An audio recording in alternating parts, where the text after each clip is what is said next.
Hello বন্ধুরা, আজ আমি তোমাদের কাছে নতুন একটা রেসিপি নিয়ে এসেছি।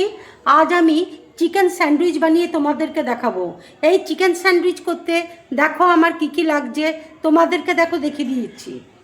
এখানে দেখো 4 পিস পাউরুটি নিয়েছি।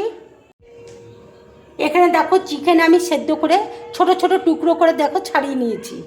এখানে অরিগেনো রয়েছে, জল জিরা রয়েছে, ব্ল্যাক পেপার রয়েছে, চিলি ফ্লেক্স রয়েছে, নুন আছে, মেয়োনিজ আছে, লেবুর রস রয়েছে। এবার দেখো পাউরুটির কালো অংশটা আমি কেটে বাদ দিয়ে দেবো।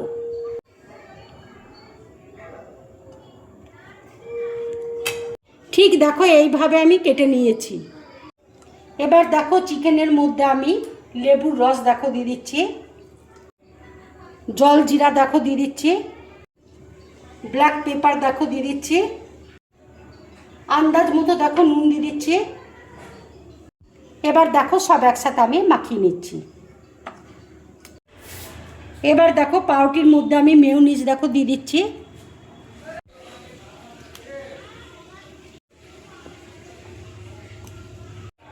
এবার দেখো চিকেন আমি দিয়ে দিচ্ছি।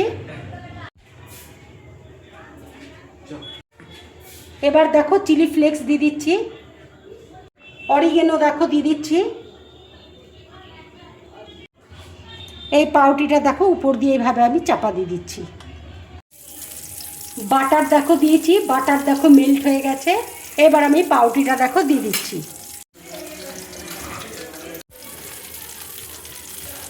এবারে দেখো আমি উল্টে দিচ্ছি। এইভাবে স্যান্ডউইচ বানিয়ে তোমরা বাড়িতে খাবে, খেয়ে অবশ্যই আমাকে কমেন্টস করে তোমরা জানাবে তোমাদের কেমন লাগলো। মাখনে দেখো আমি ভেজে নিলাম, এবার আমি তুলে নিচ্ছি। স্যান্ডউইচ দেখো আমার পুরোপুরি কমপ্লিট। এবার দেখো ছুরি দিয়ে আমি কেটে তোমাদেরকে দেখাচ্ছি।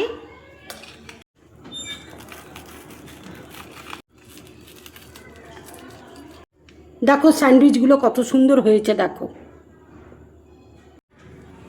এইভাবে স্যান্ডউইচ বানিয়ে তোমরা বাড়িতে খাবে, খেয়ে আমাকে অবশ্যই কমেন্টস করে তোমরা জানাবে তোমাদের কেমন লাগলো। যদি আমার এই রেসিপিটা তোমাদের ভালো লাগে তাহলে লাইক করবে, শেয়ার করবে, আর ড্রিম ব্লগ চ্যানেলটাকে সাবস্ক্রাইব করবে। তোমরা বেশি করে কমেন্টস করবে, তাহলে আমার খুব ভালো লাগবে। নমস্কার।